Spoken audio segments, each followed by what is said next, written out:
Hello and welcome to Two of a Kind. My name is Becky Madujemo. Today's edition is superb because we'll be talking with a celebrity couple who happen to be lawyers.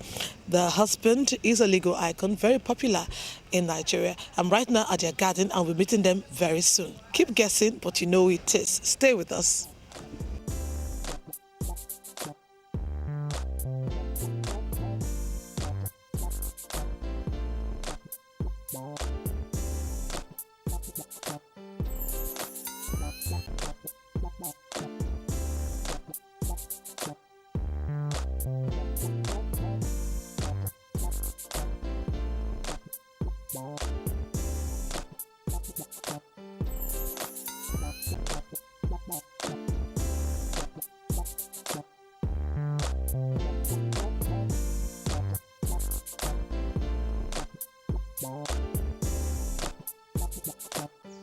For those of you who guessed who my special guests are, well, I say congratulations because you don't have many options. We don't have legal icons like him, very many in this country. I'm talking about Cheif and Chief Mrs. Mike Ozekhome. They are our special guests on Two of a Kind today. You're welcome to the program. Thanks for having us in your garden. Thank you. It's a beautiful house you have. Thank you. Yes. We appreciate. So how does it feel to be Chief Mike Ozekhome? I want to know that first. How does it feel to be you? Well, it feels good. It feels great. With a lot of thanks to God for making me who I am. From a very small, sleepy village, a rustic background. To find myself where I am today. I was 50 yesterday. Although within me, I feel 30, 35. I think I have a lot of things to be grateful to God for. For whom people say Mike Ozekhome is. I'm very humble, from a very humble background. I don't blow my own trumpet, but I do hear a lot of Nigerians, great Nigerians, lowly Nigerians, the Franz wretched of the earth. I do hear them say, this guy is a great guy, for which I'm very thankful to God. All right. I'm sure you can tell us more about your husband. Yeah, I can say for sure that he's humble, very caring, a good father and a husband. But apart from that, I can say he's very honest. I always say he's even too honest to a fault.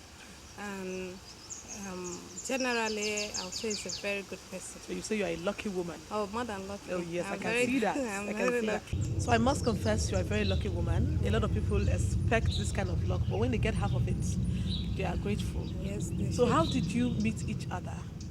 Yes, sometime in 1988, that's about 19 years ago, I was looking for a wife. I had girlfriends, quite all right, as a young man, upwardly mobile, being read in newspapers, watched on television. I wanted a wife. But I had some girlfriends, a lawyer, a doctor, an accountant, and for one reason or the other, we couldn't quite gel. The chemistry wasn't there. And I told my auntie, one of my aunts, Mrs. Teresa Agiode, to help me look out for a wife. Then she said, what are your minimum requirements of a wife? What is the educational requirement? I said, well, I'm not too crazy about education, but she must be someone who, even if she were just leaving secondary school, she should be ready to read more. Yes. Because I am very educated. I have a master's degree in law, so I wouldn't be able to marry an illiterate. But that there was one quality, one irreducible minimum quality, and that was that the lady must be light in complexion. And at that one, I wouldn't compromise. She said, okay. So about a month later, we were having a function, I remember very well, at the National Stadium. And she took me aside and said, uncle, I saw one small girl, but I didn't want to tell you the last one more because I felt she's too young, too small. I said, sister, what do you mean? How does she look like? She said she was coming from Agenebode. I'm sure your question was, sister, is she fair? Yeah, in fact, you are right. I just said, sister, you say she's very small, but is she fair? She said, I said, then sister, you should have told me. How did you meet her? She said, well, she was coming from my hometown, Agenebode. My wife also was in the station wagon. It was a station wagon vehicle. She was at the back seat, and my wife was in the middle. So I guess at a time they pressed her legs. So she was protesting. You are hurting me. So my auntie told me that she looked back and said, who owns that sonorous musical voice? So she noted the voice. So when they came down at Ore, as they would normally do to go and eat, she went up to the lady and said, young girl, what's your name? She said, Josephine. What's your father's name? She said, Moses Anya. Where are you from? She said, Agenebode. So really, you are a very beautiful girl. She was blushing. She said, oh, thank you, ma. She said, would you marry me? So my wife was later to tell me that she thought the question was rather silly. Absurd. A woman absurd telling another woman, will you marry me? But to get rid of her, she said, yes, I will marry you. But I always tell people that words are powerful. Yes, the Bible tells us that in the beginning was the Word. The Word was with God, and the Word was God. So that affirmation, yes, I will marry you, had already done the magic. And I asked her, when would you take me to go and see her? Her father was then in the service of State Security Service, SSS, and they were at the Falomore barracks. So I went with my auntie to go and see my wife, to be. When we go there, of course, I went with I had a Mercedes 230E, green. You went to impress? Yeah, to impress. I put on jeans. I was going to pose. I went there very confident that, yeah, I want to see this girl. So when I got there, my auntie excused me and went inside their house too. Then as they were coming, I could only see their silhouette. They were still far away, but I could make out their figure. She was a very slender, very twining little girl. I could not make out her face, but I could see the color, that she was very light. And then something struck me, and I said, if that is a girl that is coming with my aunt, then that is my wife. Oh.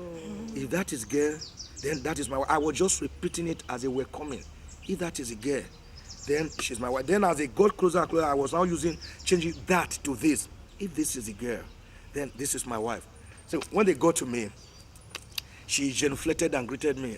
Good afternoon, sir. I greeted her. We exchanged greetings. Then my auntie, stylistically went away and left me and her leaning on my Mercedes Benz while she was facing me. Asked her for her name, the normal pleasantry. I said, do you know me? She said, yes, I do. I said, how do you know me? He said, I know your face because I see your face on television and in papers. You are my Ozekhome. I said, yes. And we are from the same place. The same place. She said, yes. So I now said, what are you doing? She said, I just finished my secondary school at Government Girls Secondary School at Buloma, Federal Government Girls School at Buloma. River State, she just finished. She's trying to go to the university. I said, which university? She said, Meduguri. I said, to go and read what? She said, business administration. Then I said, business administration? What if I tell you to read law? She then looked at me and said, law? No, I don't like law and I don't like lawyers. Oh my God. On the first meeting? Yes. When you said Yes. I said, would you want to read law? She said, no, I don't want to read law and I don't like lawyers. And I told myself, I warned myself, oh boy, that was a minus. Be very careful about the kind of questions you ask. She told me straight away she didn't like law, So I now said, what if I tell you to read law? She said, then she looked at me for the first time, both eyes. I said, why would you tell me to read law? Then I said, okay, I'm sorry. I guess I tell you in future. So I backslided so as not to commit more. So as not to commit more mistakes. Well, let me find out what was going through your mind the first day you met him. Genuinely, I didn't know what he wanted. I was just being nice. But when you saw the lady, his aunt, who had proposed to you on his behalf before, you must have put two and two together. No, really, I didn't, because I just thought she was passing by and she remembered me and maybe felt like seeing me. But later we got talking. She was quite young. She was just 17. Yeah, I knew what he was talking about. And so what after that you commenced courtship, I'm sure. Yeah. What was the courtship like? Was it very romantic? Were you careful? Were both of you careful because you had marriage as aim, so you didn't want to give a bad impression or a wrong impression to discourage the other?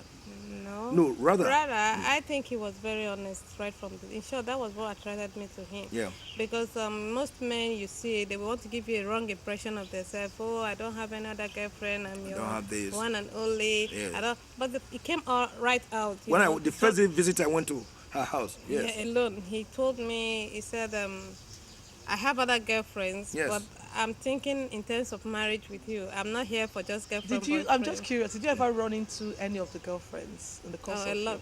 A lot. Oh, So how did you yes. cope, young as you were? It wasn't a big deal. I'm used to it. Like I always tell most of my friends, the guys you see that don't have girlfriends or claim they don't have girlfriends You're are not liars. normal guys.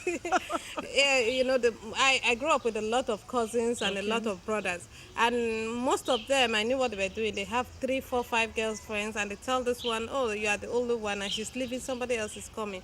But with him, he was truthful, and I guess that for him to come out to say that upfront, he must be somebody that is honest, that you can Yeah. rely on at any situation. All right. Now, during the courtship, were you at all intimidated that young as you were, you were going to marry an already made man? A lot of girls pray for that, but not very young girls. Well, I didn't look at him in terms of Yeah. his fame, his money, or anything like that. First of all, I prayed about it. Every girl's dream is get old, you get married. Like I always tell people, once you get past the primary school, secondary school issue, you are talking about university, the next thing is marriage. marriage, yeah. And I knew I was going to think about marriage, and I wanted somebody that was good, honest, truth, modest, yeah. and humble. And I think he had all those. And most of all, the fear of God. And he had all those things. So I was ready to go all the way and see what it will lead to. And you had a big marriage. We saw the photographs. Yeah. Very big marriage. What was most memorable about your wedding day? Oh, very memorable. In fact, some newspapers and magazines then dubbed it the marriage of the decade. Okay. It was done at the Tafawa Balewa Square. Square. It was a very big. I mean, it was really a big wedding. Who is who was drawn there, and there was a lot of paparazzi. It was grand. It's a beehive. Yeah, beehive. It was grand, really grand. And looking at it now, if you see it on video, I say, oh really? God was wonderful as far back as 7th December. 1991, that I could have this kind of. That means you courted for 3 years, about 3 years. Yes, we courted for 3 years. And then she started reading the law. Yes, Yeah, I in had fact, to change. in fact, I quietly packaged her. I just packaged her, guided her into the University of Jos to go and I read had law. to change my university, She had to change university and and the course. So And you were in Lagos, she was in Jos. Yes. Yes. How were you coping then? the holidays were there, Yes. and we were speaking on phone and also writing to each other. You know, Are you we're making know- babies in Yeah, Yes. I started having babies because I made it clear. I remember when I told my doctor that I was going to have 6 kids. He thought I wasn't going to 6? make Yes. it. And the last baby I had, he said, just when you made your promise, you fulfilled your promise to yourself. She wanted all her babies at 29, Yeah. and that's what she had. 6 of them? 6 of them. Per year, per year? In fact, Yeah, 92, practically. 92, 93, 94, 96, 98, 2000. She was just 2000. having them per year. You must have been very busy. Yeah, we were. But how are you coping as a couple? Having children, you are very busy. We know Yeah. that. Yeah. without saying it. Yeah. So how are you coping? What we did was, while she was in university, she had her first baby, a baby girl, a Caesar, now in No, it shows there. Shoze, now in SS2. Then by 1993, she had the second one still in the university. That is Caesar, who was also in SS2.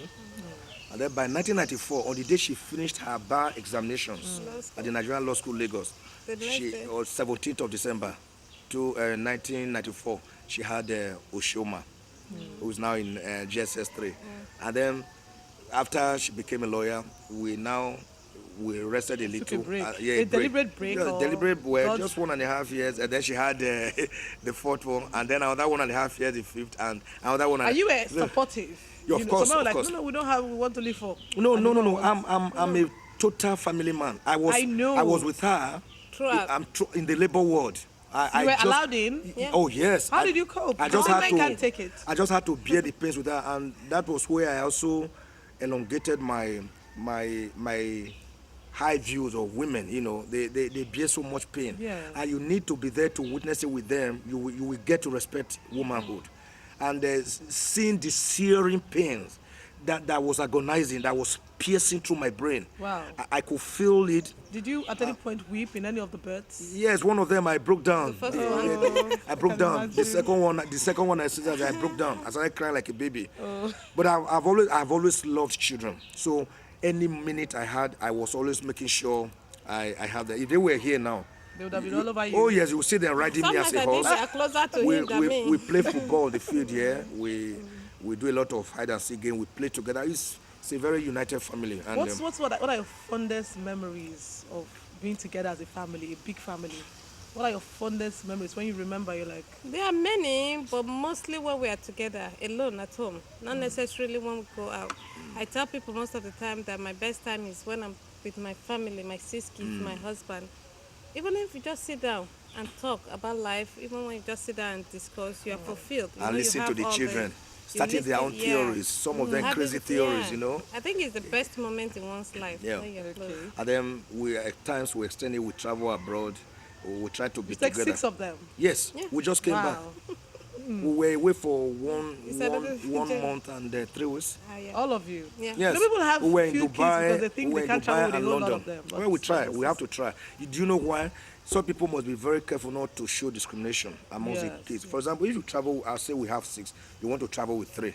Believing that next year you will travel with the other 3. What if things don't work out? That's true. So the best thing is to work towards. You either all travel or you don't go. travel. Where we And can't go as far as the US or London at times, we go to some West African countries here. Okay. Togo, Ghana. The point is being Republic together. of- Being yes, being together. together. Because Away from without- the the maddening kids will crowd. never feel complete without Yeah. the other kids. And at that moment, we try to study them. That is where I really understand my children more. I try to see the normal rivalry between children. That it starts even from the beginning, each Yeah. one trying to excel, Yeah. to outdo each other, Yeah. to be creative. And to- you act to- as the umpire to make it healthy. Yes, rivalry. yes. Yeah. And in my house, I must confess to you, we operate by democracy. That means they have to vote, including my wife. How so for Any decision we You have have to debates make. over And every on decision. major Yeah, decisions, we major all, decision. I just call them. We are going. This is what we are thinking. What do you think? I will listen to all their suggestions. If there's a tie, then I have the casting vote. For example, in our going abroad, I brought 2 countries together. How do you want us to go? These are the countries. We have United States of America. We went there 2 years ago. Do you want us to go there now? We have London. We were there 3 years ago. Do you want us to go? What of South Africa? What of Republic of Benin, Ghana? Then we mentioned all of them, Dubai. So I will ask the first one, mention 2. Each of them we mention 2. The next one we mention 2. And when we aggregated their opinions, we discovered that they were more for Dubai and London. than United States? Yeah, than any other one. You know, And it's that so, was so what we amazing did. because We your went to activism Dubai and starts London. from home. Yes. One would think, oh, what you do at home is different from what you tell the public. but No, it starts from home. right and from it's- here. I have to listen to you. commendable. You get their views, and you may be surprised It affects their that, life too. that their views are superior to your own. When you listen to kids, you will be amazed that many a time they have better ideas, which their elders always suppress them and refuse them giving out. For example, in planning the journey, some of them gave ideas that made the journey better than it would have been. Yes, But in the midst of the children and everything, do you have your together time, just the 2 of you? yes, we do. Always. Do that. How often? And how do the kids feel when you run away together? They're used Well- to it. Sometimes they even prefer it. Like the other day, we were going to Benin, and he Yes. suggested I was to go with him to come and stay with him alone. And then he suggested, why don't we bring the kids? And then they voted. They said, no, we don't want to go. They all And voted. He They- said, they let them prefer to vote stay in Lagos. because 1 or 2 wanted Their to mommy go. and daddy should go alone. There is so much election in this house. Yeah. So much voting, Elections. so much ballot boxing. And I make sure there's no rigging of the elections. All right. I make sure it's transparent Credible. and credible. The way it should be. Yes, the way it should All be. right. Now, so that each of them knows. She read the law. Yes. Is she practicing like you? Yeah, yeah. To What what she, extent? to the extent that she manages my chambers, Okay. both in Lagos, in Abuja, and in Benin, and my hometown. She is in charge of the management, and when the cases are tough, she also goes to court. But she does more of the solicitors, managerial jobs of my chambers than the advocacy, than the court advocacy, which I'm more given to. But many a time I pull her out to follow me to courts, or she goes alone with other lawyers. But generally, I would say we try not to make the home suffer because of our profession. So I make sure that up to 50% of our time, or even more than 50, up to 60, is given to the kids. Okay. Is given to the kids at home for their upbringing. All my children will all speak my language. Good. And I insist on that for self-identity and self-realization. So I make sure that many times she's with the children. Not now that you don't see any of them now because 4 of them are now in the boarding houses and the other two smallest ones are right now in school. One is in primary 4, the other one in primary 2. Those are the last kids. But I make sure that I may not have quantity of time, but quality time certainly I do have. Okay, Daddy, let's do Ojuju Calabar. What's that? Ojuju Calabar is like I go to one of those game. cars, I take a tarpaulin, then I hood up. I get hood up like a masquerade. Then, especially towards the night, we put on the light, and then I will start pursuing them as if, masquerade, the spirit is coming to catch them. Then we start running, they start hiding, then I will fish them out, you know. Then we do that. It's so good to see this side of you. Yes, a lot of people don't know. They just think, hard work, he works so hard. Yeah, they don't understand that. I'm a total family man. I do think then they will see though. that they must ride me as a horse. They will ride me. You see all those children slides, and we will all go there. They will play them, play basketball there. I try to really make them see me more, not just as a father, but also as a friend. The more you make your children feel that they can approach, so they can approach me and tell me anything. They are bold enough to tell me anything they want to say. They feel free. All right, now we're talking about nice things. Let's talk about the hard parts. You know, there are some things you just mentioned. He works too hard now. Yeah. So what are those qualities you may frown at sometimes? Not really. I won't say frown out. It's part of him, and you can't change him. People that even knew him before I met him make it clear that even now he doesn't work that much like before. That I used to do. And it's still part of him. You can't but I try to make him relax a little more. And then he's temperamental in terms of he's very volatile. He agrees with everything. I don't plan to change. He plays a lot. I know. And he also gets angry very fast. You know, he kind of does his things on the put it extreme side a little. But apart from that, some people want to know your horoscope at this point. I'm Libra. You're Libra. Okay, Yes. go on. So, but apart from that, and that, like I said, is part of him.